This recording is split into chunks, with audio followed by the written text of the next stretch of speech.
ऐसी वीडियो रोज देखने के लिए आप मेरे वीडियो को लाइक करें, इस पे कमेंट करें और अपने दोस्तों के साथ शेयर करें। और हाँ, अगर आप इस चैनल पे नए हैं तो इसे सब्सक्राइब करना ना भूलें। मयूर गुलेरिया धीरे से अपनी आंखें खोला और यह देखने के लिए कि बेचारी दुबली पतली और नाजुक लड़की की क्या हालत हुई होगी, मगर जैसे ही उसने आंखें खोली मयूर गुलेरिया हैरान रह गया। ट्राइबल वायरिंग रिंग में फ्लोर पर पड़ा था। उसके दोनों हाथ और दोनों पांव बिल्कुल मोशनलेस थे। ऐसा लग रहा था जैसे ट्राइबल वॉरियर के शरीर में जान ही नहीं बची थी। जब मयूर गुलेरिया ने स्टैंड में बड़े क्राउड की तरफ देखा तो सारे लोग अपनी सांसें रोककर रिंग में खड़ी अनिका की ओर देख रहे थे। अनिका अपने हाथों की स्ट्रेचिंग कर रही थी। बॉडी वार्म अप करते हुए अनिका ने रेफरी से पूछा, क्या यह राउंड खत्म हो गया? अनिका के सवाल पर रेफरी को होश आया और उसने अनाउंस किया कि नंबर 2, 3, 4 यह गेम जीत चुकी है। स्टैंड में बैठा क्राउड अनिका के लिए चीयर करने लगा। किसी को विश्वास नहीं हो रहा था कि इतने खूंखार और खतरनाक ट्राइबल वॉरियर को अनिका ने सिर्फ एक ही फ्लाइंग किक से ढेर कर दिया था।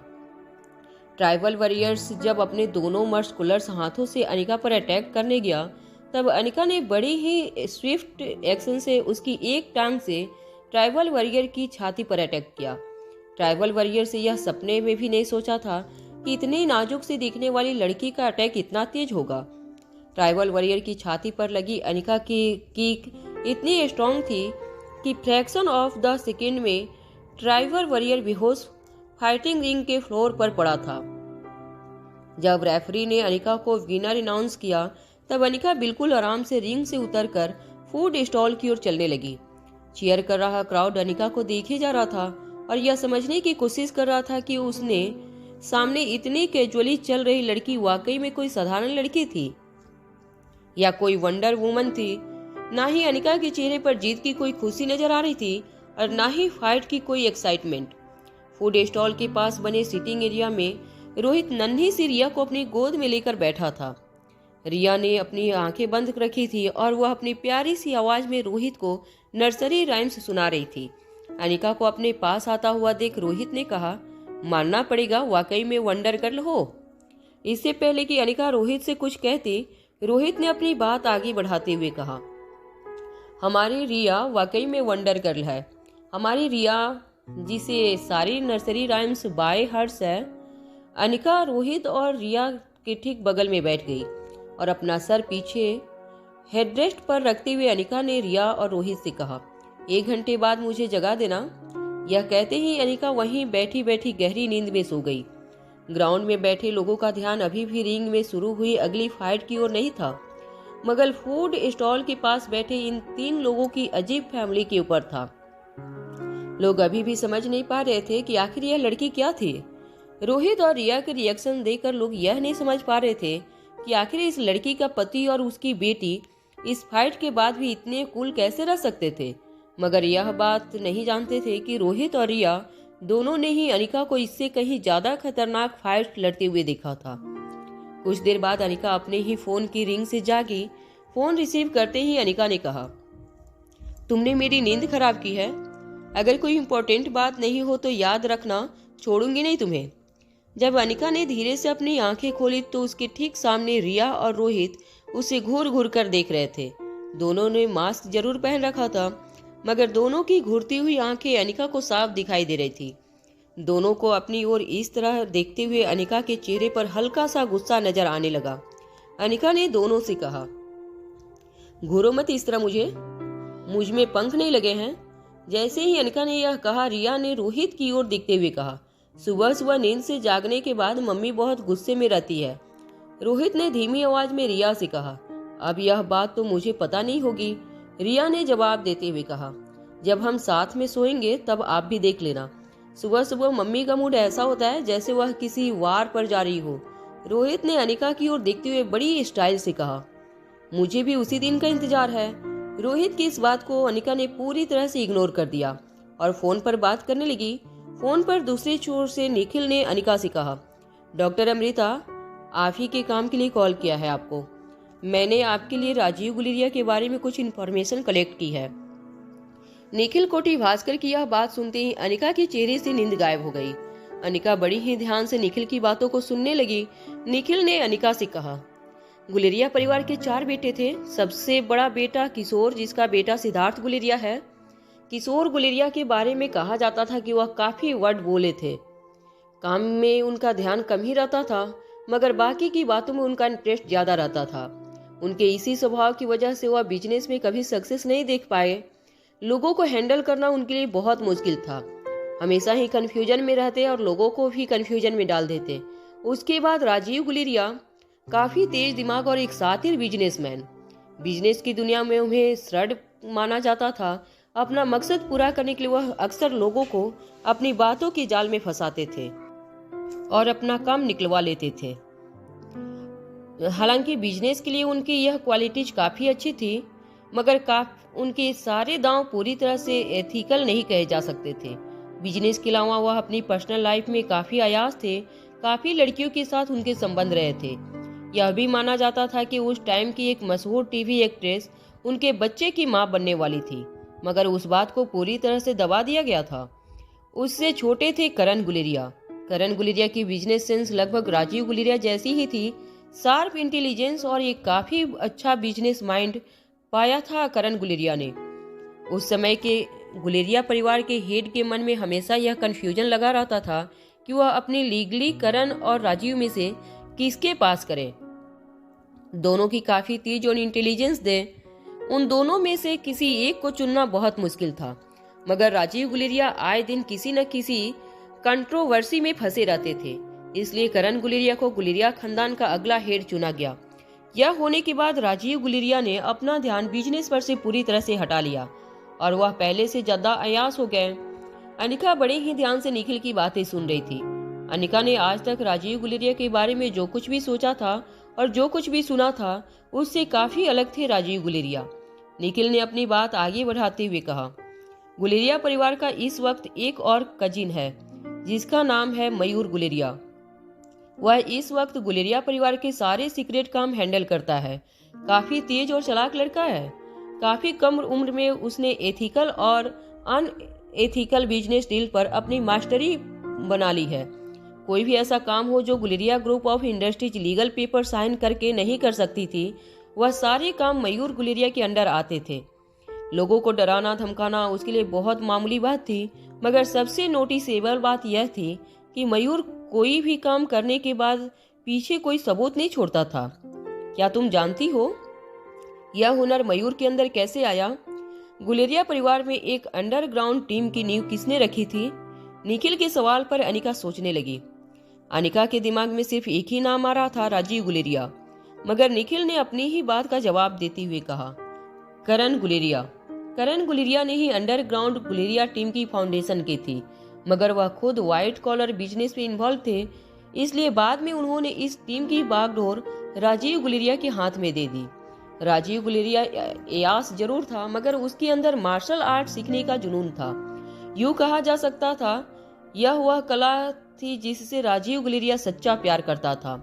मगर इस कला से भी उन्हें पैसे कमाना आता था। उन दिनों वह चैंपियनशिप ऑर्गेनाइज करने लगे।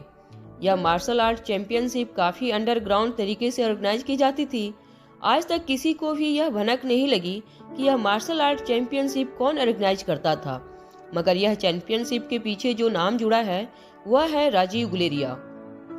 जब राजीव गुलेरिया दिल्ली के बिजनेस वर्ल्ड से गायब हो गए तो कुछ सालों बाद गुलेरिया परिवार का यह अंडरग्राउंड सीक्रेट सेल मयूर गुलेरिया ने संभाल लिया। आप अभी गुलेरिया हाउस में नहीं हो, इसलिए शायद इस मयूर नाम के बंदे से नहीं मिली होंगी। वैसे भी वह उनके साथ गुलेरिया हाउस में नहीं रहता। मयूर गुलेरिया का ठिकाना मैं भी नहीं पता लगा पाया। गुलेरिया परिवार के बारे में यह सारी बातें सुनकर अनिका को एक के बाद एक शौक लग रहे थे। वह समझने की कोशिश कर रही थी, यह क्या गुलेरिया परिवार असल में वही है जो बाहर से दिखते हैं? इस परिवार के अंदर कुछ ऐसे राज है जो अगर बाहर आ जाएं, तो यह परिवार शायद लोगों को किसी और चेहरे से नजर आए। अनिका स्टेडियम में चारों ओर देखकर उस चेहरे को ढूंढना चाहती थी जो इस चैंपियनशिप के पीछे था।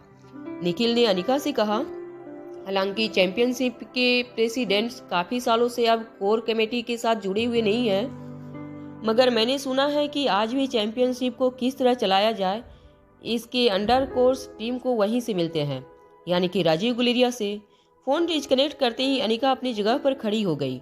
वह कभी रिंग में चल रही फाइट की ओर देखती तो कभी स्टेडियम में ताली बजा रहे ऑडियंस की ओर। चैंपियनशिप में होने वाले शोर के बीच में अनिका वह एक आवाज़ सुनने की कोशिश कर रही थी जो उसके सभी सवालों का जवाब दे पाती। स्टैंड में कई लोग अनिका को देख रहे थे, मगर अनिका को तलाश थी उन आंखों की जो शायद अनिका दिल्ली आई तब से लेकर अब तक अनिका पर नजर बनाई हुई थी। अनिका अब अच्छी तरह जान चुकी थी कि कहीं न कहीं राजीव गुलेरिया तक पहुंचने की सीढ़ी इस चैंपियनशिप से होकर गुजरती थी।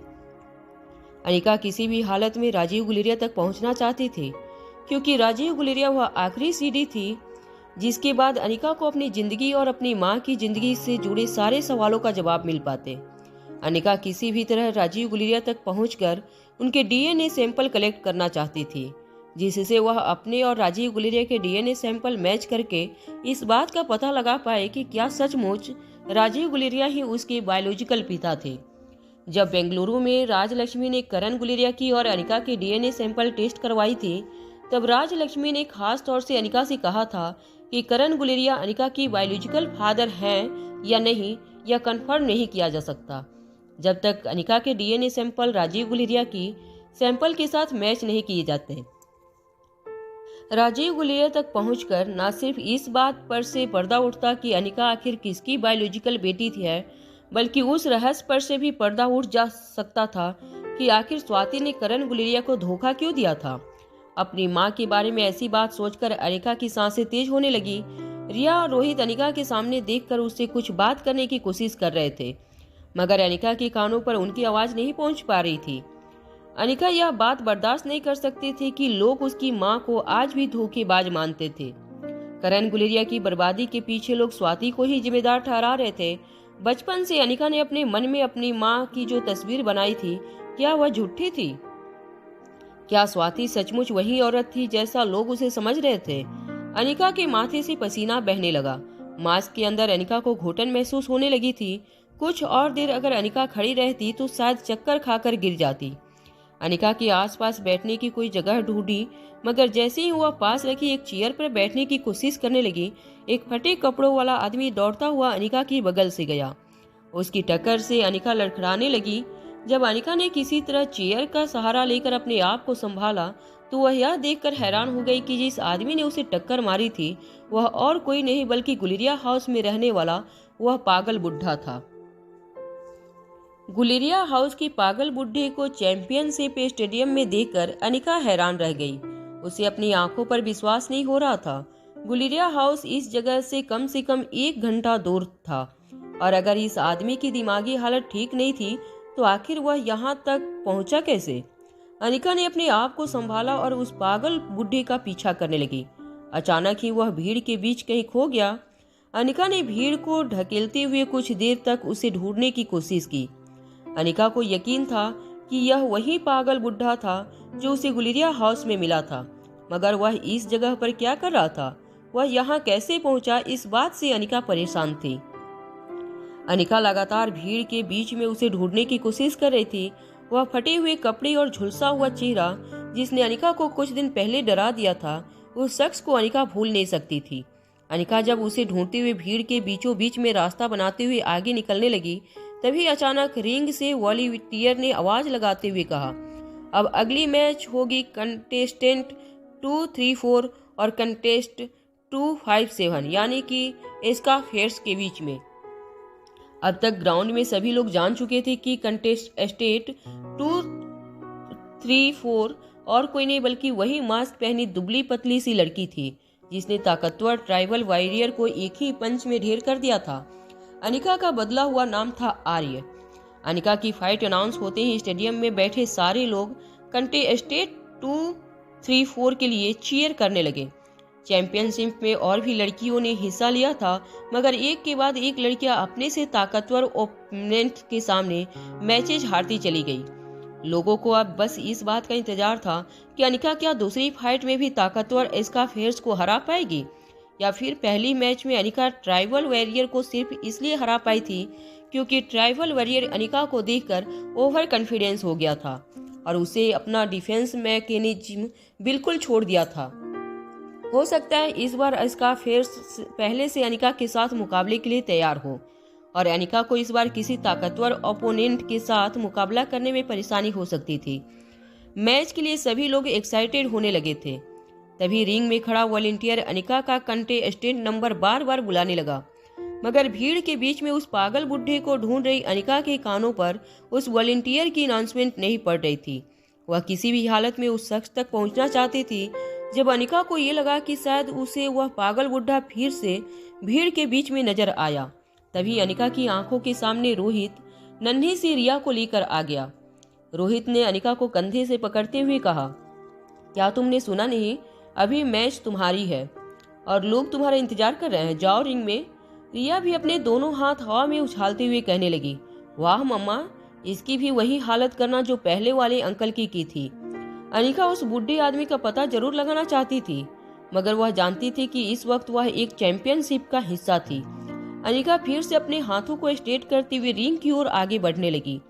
अनिका जैसे जैसे रिंग के पास आने लगी, लोगों की एक्साइटमेंट बढ़ने लगी।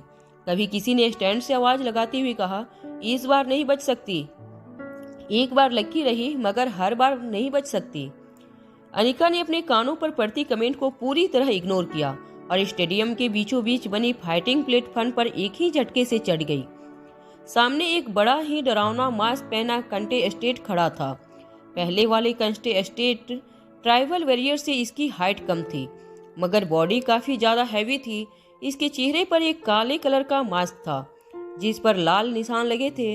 ऐसा मास्क पहनकर स्कारफेस यह दिखाना चाहता था कि वह कितना खतरनाक है, बिल्कुल किसी डेविल की तरह। अपने सामने खूबसूरत और नाजुक सी लड़की अनिका को देखकर स्कारफेस दंग रह गया। स्कारफेस ने अपना वार्म अप बंद कर दिया और अनिका को ऊपर से नीचे तक देखने लगा। मास्क के पीछे छिपी स्कारफेस की आंखों से उसकी नीयत साफ नजर आने लगी थी। वह गौर से अनिका का पूरा फिगर देखने लगा और फिर अचानक ही अपने दोनों हाथ हवा में लहराते हुए उसने अनिका से पूछा, हे विवी, क्या नाम है तुम्हारा? यहाँ मारपीट करने से अच्छा कहीं कॉफी शॉप पर चलें। आई प्रॉमिस यू, चैंपियनशिप जीतने के बाद मैं तुम्हें अपने चैंपियनशिप बेल्ट से खेलने दूंगा। अनिका स्कारफेस की इस बात को पूरी तरह से इग्नोर कर रही थी। बस वह रेफरी के इशारे का इंतजार करते हुए बिल्कुल मोशनलेस खड़ी थी। स्कारफेस ने हंसते हुए अनिका से पूछा, तुम्हारा नाम तो बताओ बेबी। इस बार अनिका ने भी कड़क आवाज में जवाब देते हुए कहा, तुम सिर्फ मेरा कंटेस्टेंट आईडी नंबर याद रखो, नाम जानने की तुम्हें कोई जरूरत नहीं। अनिका की इस बात पर स्कारफेस को गुस्सा आ गया। उसने अपनी आवाज ऊंची करते हुए अनिका से कहा, बड़ी बदतमीज हो तुम। मानता हूँ कि तुम्हारा जिस्म बहुत ही खूबसूरत है और मैं यह भी जानता हूँ कि मास्क के पीछे का चेहरा भी बेहद खूबसूरत होगा, मगर इसका मतलब यह नहीं कि तुम मेरे साथ इस तरह की बदतमीजी करो। तुम नहीं जानती मैं तुम्हारे साथ क्या कर सकता हूँ।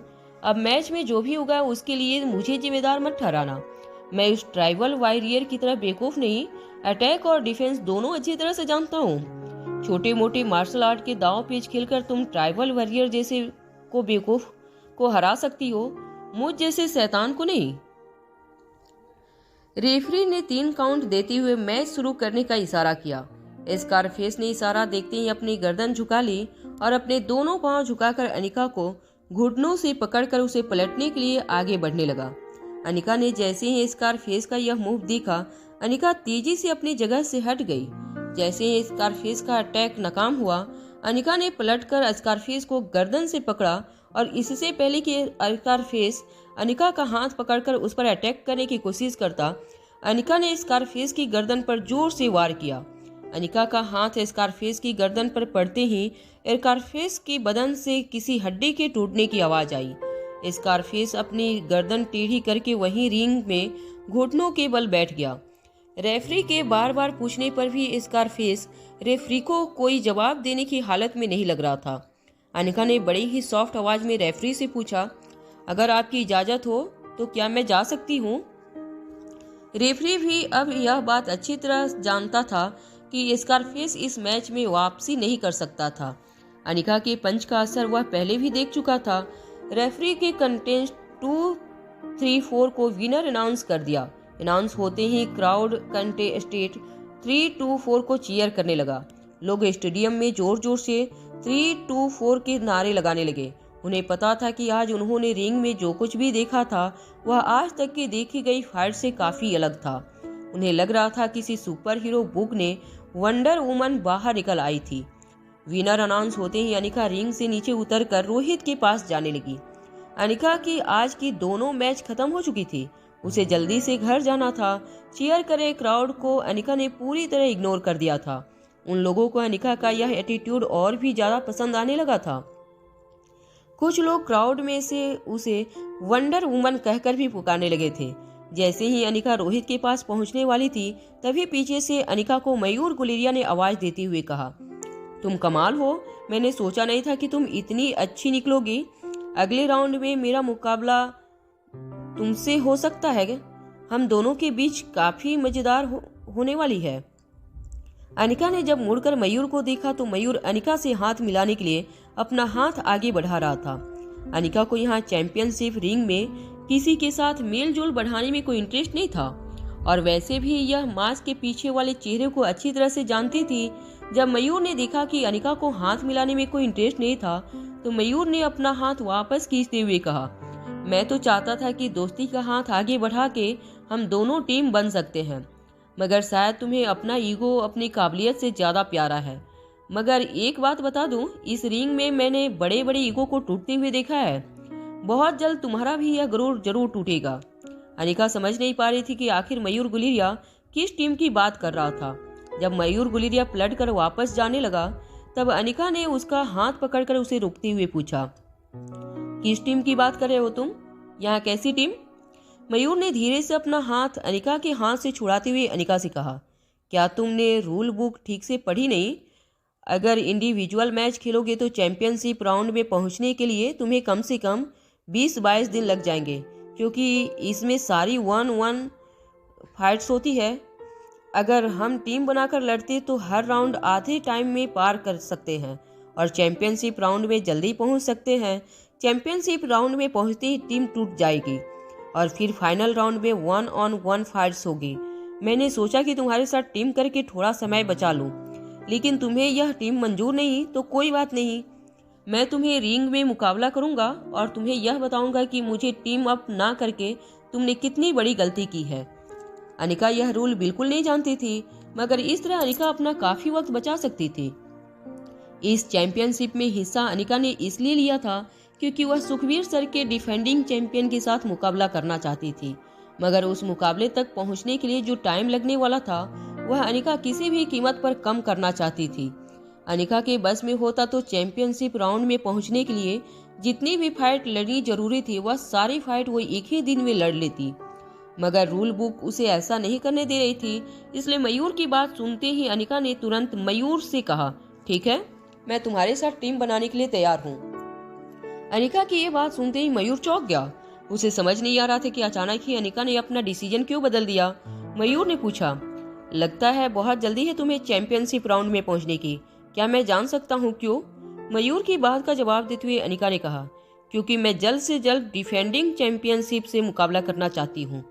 अनिका की बात सुनकर मयूर काफी इम्प्रेस हो गया। मयूर ने अनिका से कहा, ना सिर्फ तुम लड़के वक्त काफी तेज हो, मगर तुम्हारा दिमाग भी सचमुच काफी तेज है। जब मैंने पहली बार तुम्हें देखा उस रिंग में तो मुझे लगा तुम में मार्शल आर्ट की काबिलियत तो है, मगर शायद मार्शल आर्ट को सही तरह से इस्तेमाल करना तुम्हारे बस में नहीं है। मगर तुम्हारे जोश और जुनून को देखते हुए मुझे लगता है कि तुम जरूर इस चैंपियनशिप में आगे तक जाओगी। अनिका मयूर के मुंह से अपनी तारीफें नहीं सुनना चाहती थी, वो बस किसी तरह सुखवीर सर के डिफेंडिंग चैंपियन के साथ जल्द से जल्द मुकाबला करके उसे मुंह तोड़ जवाब देना चाहती थी। इस बार अनिका ने अपना हाथ आगे बढ़ाते हुए मयूर से कहा, ठीक है, तो हम एक टीम हैं। मयूर ने अनिका से हाथ मिला लिया। इससे पहले कि अनिका रोहित के साथ स्टेडियम से बाहर निकल जाती, मयूर ने अनिका को रोकते हुए कहा, अरे रुको रुको, टीम में हमें और एक मेंबर की जरूरत है।